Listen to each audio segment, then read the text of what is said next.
Hello everyone, welcome to Edu Centrum. And our today's topic is globalization, trade war and MNCs. The Hindu में अभी के time पे अगर आप देखेंगे तो रिसेंट के टाइम्स में ट्रम्प के बहुत सारे स्टेटमेंट्स हैं जिसमें कि उन्होंने टैरिफ लगाने की बात की है या फिर चाइना और अमेरिका का जो ट्रेड वॉर है उसका क्या इफ़ेक्ट पड़ेगा अपनी इकोनॉमी के ऊपर, रुपीज़ का डेप्रिसिएशन है। ठीक है, इवन दो एमएनसीज़ के कई सारे लॉज वगैरह हैं जिसकी वजह से हमारी इंडियन इकोनॉमी और वर्ल्ड इकोनॉमी जो है वो अफेक्ट हो रही है। तो अभी के टाइम पे हम लोग देखेंगे कि ग्लोबलाइजेशन क्या है, ट्रेड वॉर कैसे काम करती है और एमएनसीज़ के क्या क्या इनके इफ़ेक्ट रहे हैं। ठीक है, तो हम इस बारे में थोड़ा सा डिटेल में देखते हैं। This lecture is presented by me, that is Himanshu Yadav. And now let's move on to the move further to the lecture. ठीक है, ग्लोबलाइजेशन क्या होता है? ठीक है, तो सबसे पहले अगर आप इसके डेफिनेशन देखेंगे तो you can write exactly on this कि globalization represent the growing interdependence of economies, societies and cultural through global trade. ठीक है, तो इसमें ये क्या चीज़ कहने मतलब है इसका कि ग्लोबल ट्रेड की वजह से जो इकोनॉमीज़ हैं वो एक दूसरे पे डिपेंड हो रही है। ठीक है, इससे जो कल्चरल इंटरचेंज होता है, for example jeans is not a Indian attire but हम उसको पहनते हैं। ठीक है, इसी तरह से ऐसी बहुत सारी चीज़ें हैं जो कि इंडियन नहीं है और हमने उन चीज़ों को अपने कल्चर में अपनाया है। Same goes with the other countries also.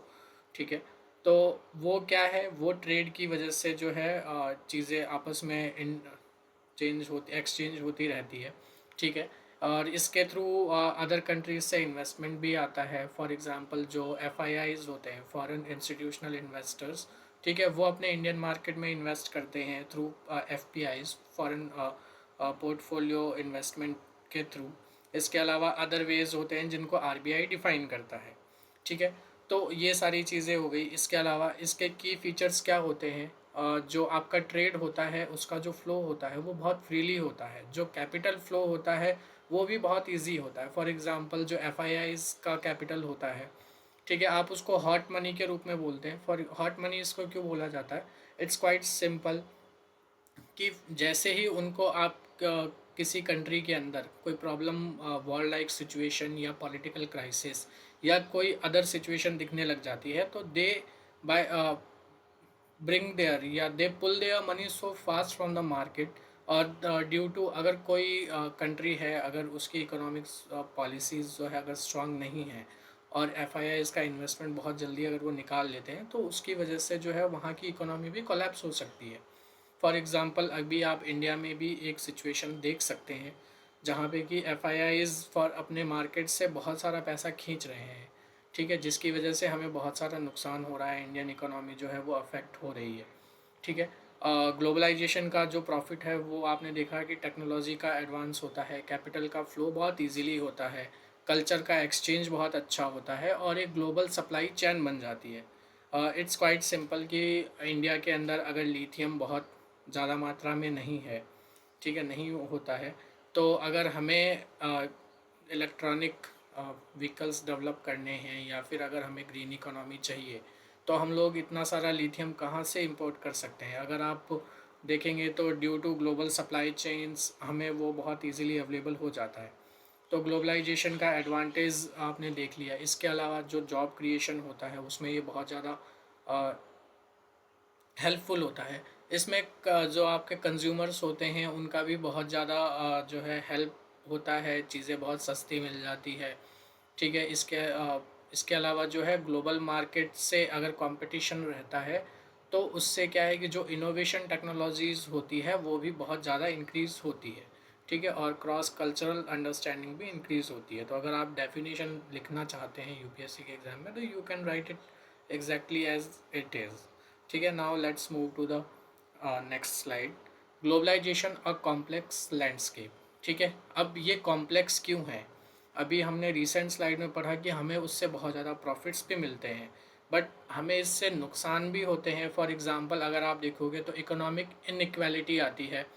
Economic inequality कैसे आती है एज यू नो कि there are two type of nation, एक तो डेवलप्ड नेशन है जिनको फर्स्ट वर्ल्ड बोला जाता है, एक डेवलपिंग नेशंस हैं, ठीक है, जिनको आप डेवलपिंग कंट्रीज़ बोलते हैं, या सेकेंड वर्ल्ड और फिर थर्ड वर्ल्ड। ठीक है, तो अगर आप ये देखेंगे तो जो ऑलरेडी डेवलप नेशन है, they have already their technologies, और उस टेक्नोलॉजी का वो फ़ायदा उठाते हैं अगर वो डेवलपिंग कंट्रीज़ में, जहाँ पे उन चीज़ों का कंजम्पशन ज़्यादा है, तो obviously they will pull the money from that developing nation to their developed nation. ठीक है, तो इससे क्या होता है कि इकोनॉमिक इनइक्वालिटी आती है। सेकंड आता है इन्वायरमेंटल कंसर्न्स। इन्वायरमेंटल कंसर्न्स किस तरीके से आता है, डेवलपिंग नेशंस जो होते हैं, हार्डली उनके पास में बहुत ज़्यादा इन्वायरमेंट, वो इन्वायरमेंटल रिच कंट्रीज़ भी होती हैं, ठीक है, जहाँ पे कि उनके पास में ट्रीज़ हैं एंड एवरीथिंग।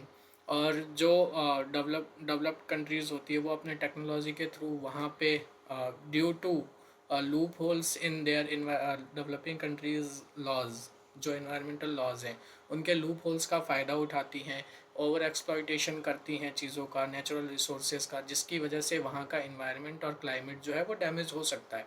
प्लस जो शिपिंग इंडस्ट्री है, अगर ट्रेड्स को, गुड्स को एक जगह से दूसरी जगह ट्रांसफ़र करना है, then they also use the shipping industry, और जिसकी वजह से जो आपका ओशन है उसको भी बहुत ज़्यादा नुकसान होता है।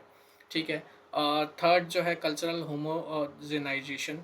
ठीक है, इसमें क्या होता है कि अगर मान लीजिए कि किसी जगह का एक लोकल कल्चर है जो डिस्टिंक्ट है, ठीक है, कि उस जगह का एक कल्चरल आइडेंटिटी है, तो कई बार ग्लोबलाइजेशन की वजह से उस लोकेशन की जो कल्चरल आइडेंटिटी होती है वो ब्लर होने लग जाती है, और फिर वो जो उसमें डाइवर्सिटी होती है वो अलग हो जाती है। ठीक है, तो इसकी वजह से ये भी प्रॉब्लम आती है। जॉब डिस्प्लेसमेंट, बहुत सी बार ऑटोमेशन की वजह से जो है लोगों को जॉब नहीं मिल पाती है और फिर उन्हें दूसरी जगह पे शिफ्ट होना पड़ता है। लेबर एक्सप्लॉयटेशन, बहुत सी बार we can see in news also कि लेबर एक्सप्लॉयटेशन होता है, इवन दो जो आपके लेबर लॉज हैं उनको पूरा फॉलो करने के बाद में भी कंपनीज जो है they find some type of loopholes, and labours को पुअर वर्किंग कंडीशन के अंदर रखा जाता है, और वो डेवलपिंग नेशंस के जो वर्कर्स हैं उनका एक्सप्लॉयटेशन किया जाता है। ठीक है, अब आपने ग्लोबलाइजेशन के बारे में पढ़ लिया, तो globalization is not that easy. इसके बीच में बहुत सारी प्रॉब्लम्स भी होती है, as I told you that there are developed nation and there are developing nation, so no one wants कि जो हमारा नुकसान हो और किसी और का फ़ायदा हो। तो उसमें क्या होता है कि डंपिंग ऑफ गुड्स के बारे में आपने पढ़ा होगा। कोई कंट्री है जहाँ पे बहुत सारी चीज़ें सस्ती मिलती है, कोई कंट्री है जहाँ बहुत सारी चीज़ें बहुत महंगी मिलती है। ठीक है, तो दे बाय देयर थिंग्स, और उसके हिसाब से जो है, तो इसके बीच में ट्रेड वॉर होता है। अब ट्रेड वॉर के बारे में क्या है डेफिनेशन, अगर आप देखेंगे, trade wars occur when countries impose tariff और other trade barriers on each other, retaliation. This is driven by the protectionist policies, trade deficit, political conflicts, intellectual property disputes and currency manipulation. ठीक है, अब इसमें मैं आपको कुछ word समझा देता हूँ। फॉर एग्जांपल, अगर आप प्रोटेक्शनिस्ट पॉलिसीज़ के बारे में पढ़ें, तो लाइक ट्रम्प स्टेटमेंट सेड कि I want to protect America from whom, किस चीज़ से बचाना चाहते हैं वो। फॉर एग्ज़ाम्पल, अगर हम चाइना को देखें, तो चाइना के जो गुड्स हैं they are quite cheap and they are good in things also. ठीक है, और यूएस जो है वो बहुत ज़्यादा डेवलप्ड नेशन है, और उसकी वजह से चाइना के चीप प्रोडक्ट्स की वजह से यूएस के ट्रेड्स में बहुत ज़्यादा नुकसान हो रहा है। ठीक है, तो वो उसके थ्रू जो है प्रोटेक्शनिस्ट पॉलिसीज़, चाहे या तो वो डंप एंटी डंपिंग ड्यूटीज़ लगा दें, या फिर वो नए गाइडलाइंस बना दें। ठीक है, इसके अलावा दूसरा जो टर्म है ट्रेड डेफिशिएट। ट्रेड डेफिशिएट ये होता है कि किसी कंट्री के साथ हमारा ट्रेड में हमने कितना इंपोर्ट किया और हमने कितना एक्सपोर्ट किया। ठीक है, अगर इंपोर्ट का टर्म ज़्यादा है, फॉर एग्ज़ाम्पल आपने 1000 रुपीज़ का इंपोर्ट किया और आपने उस कंट्री को सिर्फ और सिर्फ 600 रुपीज़ का एक्सपोर्ट किया उसके बदले में जो प्रोडक्ट दिया। ठीक है, तो आप जो है ओवरऑल ट्रेड में 400 रुपीज़ का डेफिशिट लेके चल रहे हैं, that is called the trade deficit. तो वो किसी भी कंट्री के लिए ख़राब होता है, ठीक है। तो UPSC is also ask so many times this type of questions कि हमारा ट्रेड डेफिशिट किस कंट्री के साथ है, या फिर हम ट्रेड में जो पॉजिटिव है वो किस कंट्री के साथ है। मैक्सिमम ट्रेड डेफिशिट आपको पता होना चाहिए, ठीक है। हमें प्रॉफिट्स पता होने चाहिए, ठीक है। The same goes with the political conflicts, as you know कि यूएस और चाइना के बीच में जो है पॉलिटिकल कॉन्फ्लिक्ट्स भी बहुत बड़े हैं। लाइक यूएस जो है अपने आप को democracy and China has a communist policies, तो जिसकी वजह से ये भी नुकसान होता है, ठीक है। Intellectual properties disputes, these are natural in because the world is so big और इसके अंदर इन्वेंशंस होती रहती है, तो बहुत सी बार जो है इंटेलेक्चुअल प्रॉपर्टीज़ के डिस्प्यूट्स भी होते हैं। And the currency manipulation, as you know कि किसी भी कंट्री के अंदर जो करेंसी है वो उस वहाँ के फेडरल बैंक के द्वारा मैनेज की जाती है या मेंटेन की जाती है। डॉलर वर्सेस रुपीज़ अगर हम बात करें, या फिर डॉलर वर्सेस जो चाइना का मनी है उसके बारे में, ठीक है। तो बहुत सी बार क्या होता है कि करेंसी को जो है फ्री फ्लोइंग छोड़ दिया जाता है, ठीक है, जिसमें कि आरबीआई, जैसे फॉर एग्जांपल इंडिया जो है वो फ्री फ्लोइंग करेंसी रूल्स को फॉलो करता है, जिसके अंदर की करेंसी को इजीली मार्केट प्राइस पे छोड़ दिया जाता है। एंड अगर कभी लगता है कि there is so much damaging situation to the rupees, then RBI जो है इंटरफेयर करता है and it maintains the value of rupees, ठीक है। But in sometimes we can see कि बहुत सारे नेशंस हैं जहाँ पे करेंसी को जानबूझ के जो है वीक किया जाता है। अब करेंसी वीक होने से क्या होता है कि जो किसी कंट्री के एक्सपोर्ट्स होंगे वो सस्ते हो जाएंगे और इंपोर्ट्स जो है वो महंगे हो जाएंगे, ठीक है। तो इंपोर्ट्स अगर महंगे होंगे तो बहुत कम जो है बाहर की चीज़ें अंदर आएगी, और एक्सपोर्ट जब सस्ते हो जाएंगे तो जो आपकी कंट्री की मैन्युफैक्चर्ड चीज़ें हैं वो बाहर जाएगी। तो उससे क्या होता है कि ट्रेड डेफिशिट जो है वो कम होता है, ठीक है। आपका जो ग्लोबल ट्रेड में जो परसेंटेज है वो इंक्रीज़ होता है। बट बहुत ज़्यादा अगर करेंसी वीक हो जाती है देन वो एक डेंजर साइन होता है, ठीक है। दैट इकोनॉमी के अंदर जो है इन्फ्लेशन भी आ सकता है। तो इस वजह से करेंसी को मेंटेन रखने की जो जिम्मेदारी होती है वो रिजर्व बैंक फेडरल बैंक की होती है। अब इम्पैक्ट ऑफ ट्रेड वॉर्स की बात करें तो trade war leads to higher prices, ठीक है, महंगाई बढ़ जाती है, बहुत बेसिक सी चीज़ है। इकोनॉमिक में स्लो डाउन हो जाता है because of global chain supply जो है वो डिसरप्ट हो जाती है, ठीक है। करेंसी में वॉलेटिलिटी बढ़ जाती है, लाइक फॉरेन इंस्टीट्यूशनल एफआईआईज जो होते हैं उनको क्लियरिटी नहीं आ पाती है कि what to do and not to do, ठीक है। जियो पॉलिटिकल टेंशंस भी बढ़ जाती है, लाइक कोल्ड वॉर जो है वो इंक्रीज़ हो जाता है, ठीक है। और इसकी वजह से जो ग्लोबल ट्रेड पैटर्न्स हैं उनके अंदर भी डिस्रप्शन आता है, और जो इकोनॉमी की ग्रोथ होती है वो कम हो जाती है, ठीक है। तो आप लोगों को ये देखना है कि ट्रेड वॉर्स जो होती है उसको मैनेज कौन करता है, ठीक है।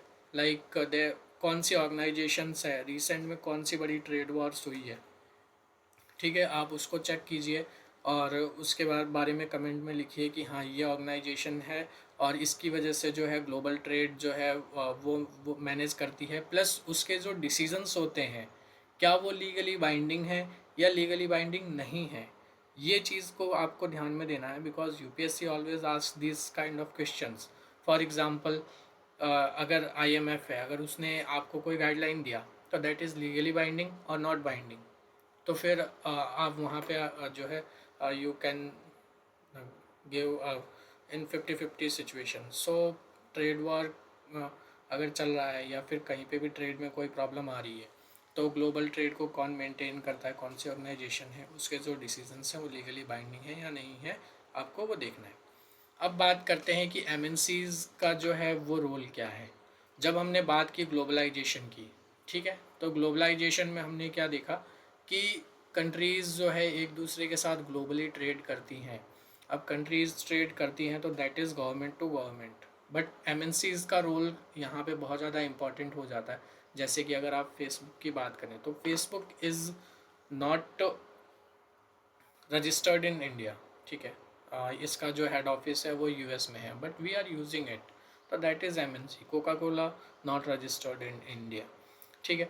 तो इस तरह की जो कंपनीज़ हैं उनको मल्टीनेशनल कंपनीज़ बोला जाता है, जो कि एक कंट्री से ना होकर बहुत सारी कंट्रीज़ के अंदर वर्क करती हैं, और इनका जो होल एंड सोल जो प्रॉफिट ये जो ट्रांसफ़र करती है वो अपना रजिस्टर्ड कंपनी में ही ट्रांसफर, जहाँ पे इनका हेडक्वार्टर होगा, रजिस्ट्रेशन वहाँ पे ही ट्रांसफ़र करती हैं। अब बात करते हैं role of MNCs in global trade की। तो सबसे पहले कि इनकी ग्लोबली प्रेजेंस होती है, ठीक है। इनका जो डिस्ट्रीब्यूशन नेटवर्क होता है वो सब जगह फैला होता है। मार्केट की कैंपेन्स जो होती है वो बहुत सारी कंट्रीज़ में एक साथ चलती है। लार्ज स्केल प्रोडक्शन होता है, ठीक है। बहुत सारी अलग अलग ग्लोबल सप्लाई चेन्स होती हैं जहाँ पे मटेरियल मिलते हैं, वहाँ पे असेंबली होती है। अमेज़न वगैरह आप जो भी देखेंगे तो इनका प्रोडक्शन वगैरह जो है वो बहुत लार्जली है। कैपिटल इन्वेस्टमेंट ऑब्वियसली जो कि फॉरेन डायरेक्ट इन्वेस्टमेंट है वो आता है, ठीक है। अब आपको एक चीज़ देखनी है कि FDI, foreign direct investment, and FPI, foreign portfolio investment, ठीक है, दोनों में क्या डिफरेंस होता है, ठीक है। इसके बारे में आप देखिए और उसके बारे में याद रखना, ठीक है। इसके अलावा जो मार्केट का इन्फ्लुएंस होता है ये बहुत ज़्यादा होता है, because they are so big companies, इनके पास में पैसा बहुत होता है, ठीक है। ये अपने फेवर में ट्रेड पॉलिसीज़ भी करवा सकती हैं, ठीक है, लॉबिंग कर सकती हैं किसी और कंपनी के लिए, और ये सारी की सारी प्रॉब्लम्स हमें देखने को मिलती है। सेम इनोवेशन की लीडरशिप, ड्यू टू इनके पास टेक्नोलॉजी पैसा ये बहुत ज़्यादा होता है, तो ये इनोवेशन में भी बहुत ज़्यादा हेल्प करती हैं, ठीक है। अब एमएनसीज का रोल क्या अच्छा है क्या बुरा है, दोनों में से एक चीज़ तो नहीं हो सकती, एज यू नो कि in this world there are always the chances of 50-50। तो अब एमएनसीज की बात करते हैं, तो एमएनसी भी एक डबल एज स्वॉर्ड की तरह है। अगर इसके कुछ पॉजिटिव इम्पैक्ट्स हैं तो इसके कुछ नेगेटिव इम्पैक्ट्स भी है। तो पॉजिटिव इम्पैक्ट्स की अगर हम बात करेंगे तो ये किसी भी कंट्री की इकोनॉमी को ग्रो करने में बहुत हेल्प करती है, ठीक है। बिकॉज कंजम्पशन पैटर्न जो है वो चेंज होता है, जिसकी वजह से लोग जो हैं वो खर्च ज़्यादा करते हैं और इकोनॉमी ग्रो होती है। एम्प्लॉयमेंट की अपॉर्चुनिटीज़ मिलती है obviously if there is some company from outside, और वो अगर अपना प्लांट सेटअप करके लोगों कर रही है तो लोगों को एम्प्लॉयमेंट अपॉर्चुनिटीज़ मिलती है। टेक्नोलॉजी ट्रांसफ़र, अगर यूएस में रजिस्टर्ड है और वो इंडिया में काम कर रहे हैं तो they will set up there plant, और फिर वो टेक्नोलॉजी यहाँ पे भी ट्रांसफ़र करते हैं, ठीक है। तो ये सारी चीज़ें हो गई, इंफ्रास्ट्रक्चर को भी डेवलप करते हैं, ठीक है, और ग्लोबली जो ट्रेड होता है उसको भी बढ़ाते हैं। अब हम बात करते हैं कि इसके नेगेटिव इम्पैक्ट क्या होते हैं। नेगेटिव इम्पैक्ट होते हैं कि रिसोर्सेज का एक्सप्लॉयटेशन बहुत ज़्यादा होता है, जैसे for example they can lobbying in any developing nation, ठीक है, और वहाँ पे रिसोर्स को एक्सप्लॉइट करेंगे। लेबर का एक्सप्लॉयटेशन, लेबर लॉज को ये तोड़ मरोड़ के यूज़ करते हैं, देन लेबर का एक्सप्लॉयटेशन होता है। मार्केट का मोनोपोलाइजेशन, ठीक है, ये बहुत सी बार क्या होता है कि अगर कोई डोमेस्टिक लेवल पे अगर कोई इंडस्ट्री डेवलप भी हो रही है, then due to their influence वो उसको ख़त्म करने की कोशिश करते हैं, ठीक है। प्रॉफिट का रिपार्टीशन हो जाता है, जो उतना भी प्रॉफिट आता है वो मैक्सिमम आपका सेम कंट्री में ना रह के आपके जो रजिस्टर्ड कंट्री होती है वहाँ चला जाता है, और इन्वायरमेंट को भी डिग्रेड करते हैं, ठीक है, if there are weak environmental laws and regulations, ठीक है। अब ग्लोबल ट्रेड क्या हमारे प्लस में है या नेगेटिव में है, तो इसको लेकर अगर आप देखोगे तो एक बहुत कॉम्प्लेक्स सा सिनेरियो बन जाता है कि जब कोई भी आप पॉलिसीज़ बनाते हो तो आपको पॉलिसीज़ बनाते टाइम क्या चीज़ें ध्यान में रखनी होती है। तो for example you can see the trade liberalization, promoting open markets and reducing trade barriers to facilitate the global trade and economic growth, ठीक है। आपको ट्रेड को तो लिबरल ही रखना होता है। डोमेस्टिक इंटरेस्ट प्रोटेक्शन, अगर आप अपनी इकोनॉमी को फुली ओपन कर देंगे तो जो बाहर की कंपनीज़ है वो आकर जितनी भी एमएसएमईज़ हैं या फिर जो एसएमईज़ हैं उनको ख़त्म कर देंगे। तो आपको डोमेस्टिक इंटरेस्ट का भी प्रोटेक्शन करना पड़ता है ताकि वो अनफेयर कंपटीशन से बच पाएँ, ठीक है। जिसके लिए अभी रिसेंट गवर्नमेंट स्कीम्स में जैसे मेक इन इंडिया स्कीम थी, ठीक है, तो वो हो गई। इसके अलावा एथिकल बिजनेस प्रैक्टिसेस, एमएनसीज़ को आप कंट्री में ऑपरेट करने दे सकते हैं, जैसे एसईजेड बनते हैं, स्पेशल इकोनॉमिक जोन्स बनते हैं, ठीक है। बट उसके साथ में उनकी जो रिस्पॉन्सिबिलिटीज़ है, जो उनकी ethical human rights, labour standard वगैरह है, उसको मेंटेन करना बहुत ज़रूरी होता है, ठीक है। तो इस तरीके से जो है वी कैन यूज़ दिस। ठीक है। अब हम इससे क्या क्या चीज़ें सीख सीख सकते हैं। ठीक है कि globalization, trade war and MNCs are intervene forces shaping the global economy, that is quite clear. ठीक है, crucial to understand their complex relationship, हमें उसके कॉम्प्लेक्स रिलेशनशिप को समझना है। और फेयर ट्रेड को प्रमोट करते हुए रिस्पॉन्सिबल बिजनेस प्रैक्टिसेस को कंप्लीट करना है और इंक्लूसिव इकोनॉमिक ग्रोथ को करना है। तो we can harness the benefit, जिसकी वजह से हम लोग जो है ग्लोबल ट्रेड को सही तरीके से कर सकते हैं। ठीक है, thank you everyone for listening this lecture for this long. अब हम इसके बारे में अगर आपको कुछ लगता है, कोई न्यू टॉपिक अगर समझना है, तो we can you guys can comment on this and please share and subscribe this channel. And अगर कोई स्पेशल टॉपिक अगर आपको चाहिए तो you can write down in comments, we will bring it to you. Thank you.